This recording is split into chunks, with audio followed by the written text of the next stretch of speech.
समय है जो कहेंगे सच कहेंगे में तीसरे सेगमेंट का। बंगाल में जारी सियासी लड़ाई हमने आपको दिखाई, लापरवाह बैंकिंग सिस्टम के विश्लेषण वाली इस रिपोर्ट भी हमने आपको दिखाई।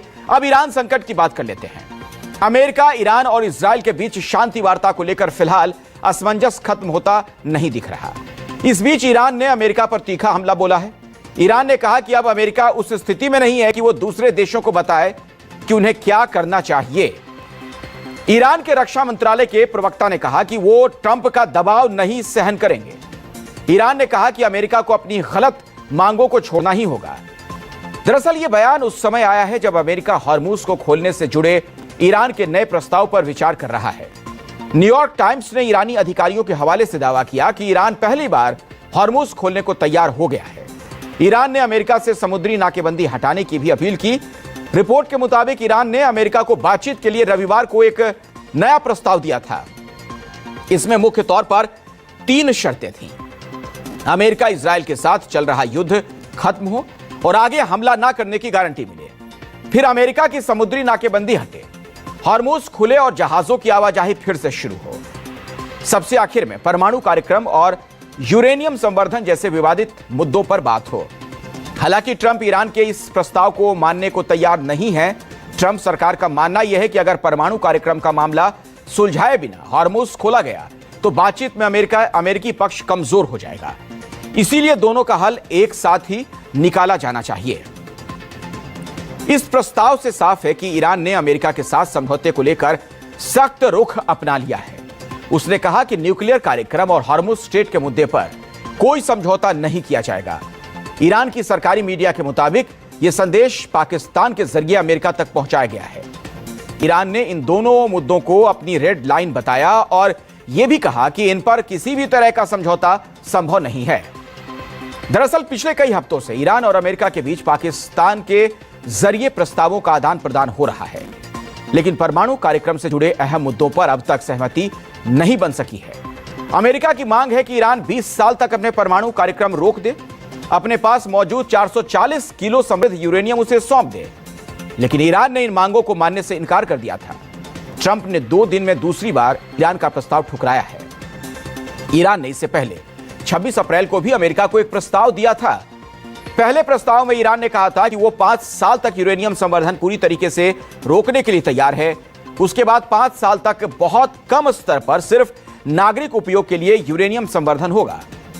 अपने संवर्धित यूरेनियम भंडार को कम किया जाएगा।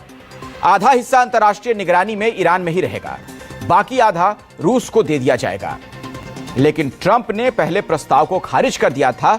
इसके बाद ईरान ने अपनी रणनीति बदलते हुए कहा कि अभी कठिन मुद्दों को अलग रखा जाए, पहले हॉर्मुज को खोलने और नाकेबंदी हटाने जैसे जरूरी कदम उठाए जाएं और बाद में परमाणु कार्यक्रम जैसे जटिल मुद्दों पर बातचीत की जाए।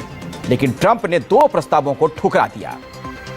इस बीच संयुक्त राष्ट्र में अमेरिकी राजदूत माइक वॉल्ट्ज ने भी हॉर्मुज को लेकर ईरान को एक कड़ा संदेश दिया है। उन्होंने यह कहा कि हॉर्मुज पर ईरान का एकाधिकार नहीं है। अमेरिकी विदेश मंत्री मार्को रूबियो ने भी ईरान की स्ट्रेट ऑफ हॉर्मुज पर नियंत्रण की कोशिशों की कड़ी निंदा की। उन्होंने साफ शब्दों में कहा कि ईरान को हॉर्मुज के उपयोग को नियंत्रित करने या उसके लिए टैक्स वसूलने का कोई अधिकार नहीं। रूबियो ने कहा कि हम उनकी ऐसी व्यवस्था को बर्दाश्त नहीं कर सकते जिसमें ईरानी तय करते हैं कि अंतर्राष्ट्रीय जलमार्ग का उपयोग कौन करेगा और उसके लिए कितना भुगतान करना पड़ेगा। What they mean by opening the straits is, yes, the straits are opened as long as you coordinate with Iran, get our permission, or we'll blow you up, and you pay us. That's not opening the straits. Those are international waterways. They cannot normalize, nor can we tolerate them trying to normalize a system in which the Iranians decide who gets to use an international waterway and how much you have to pay them to use it. इन सब के बीच एक development यह है कि Iran के विदेश मंत्री Abbas Araghchi आज सुबह रूस की अपनी यात्रा खत्म करने के बाद फिर से इस्लामाबाद पहुंचे हैं। पिछले 48 घंटों में यह उनका तीसरा पाकिस्तान का दौरा है। अरागची पिछले 4 दिनों में पाकिस्तान, ओमान, फिर पाकिस्तान, रूस और अब फिर से पाकिस्तान की यात्रा पर हैं। पाकिस्तान रवाना होने से पहले अब्बास अरागची ने सेंट पीटर्सबर्ग में रूसी राष्ट्रपति व्लादिमीर पुतिन से मुलाकात की। दोनों नेताओं के बीच रणनीतिक रिश्तों और मौजूदा हालात पर चर्चा हुई। अरागची ने कहा कि युद्ध ने साबित कर दिया है कि ईरान अमेरिका का डटकर मुकाबला कर सकता है। पुतिन ने ईरान के प्रति खुला समर्थन जताते हुए रूस ईरान के बीच रणनीतिक संबंधों को बनाए रखने का वादा किया। रूस ने यूएस इजराइल हमलों की आलोचना की है। रूस ने कहा कि ईरान पर अमेरिका और इजराइल के हमलों के दूरगामी असर होंगे। मॉस्को ने इसे अंतर्राष्ट्रीय व्यवस्था के लिए गंभीर कदम बताया। दरअसल ईरान चाहता है कि रूस शांति वार्ता के गारंटर के तौर पर अपनी भूमिका निभाए, लेकिन ईरान के लिए मुश्किल यह है कि लगातार नाकेबंदी और युद्ध के कारण उसी अर्थव्यवस्था उसकी चौपट होती जा रही है। ईरान का तेल उद्योग अब अमेरिकी नाकेबंदी के दबाव में उत्पादन रोकने की स्थिति में पहुंच गया। अमेरिका द्वारा लगाई गई सख्त पाबंदियों के कारण तेल उत्पादन धीरे धीरे ठप हो रहा है। विशेषज्ञों का अनुमान यह है कि जल्द ही पंपिंग पूरी तरीके से ध्वस्त हो जाएगी। ईरान की तेल इंडस्ट्री पहले से ही जर्जर हालत में थी, लेकिन हालिया अमेरिकी प्रतिबंधों ने इसे और गहरे संकट में डाल दिया है।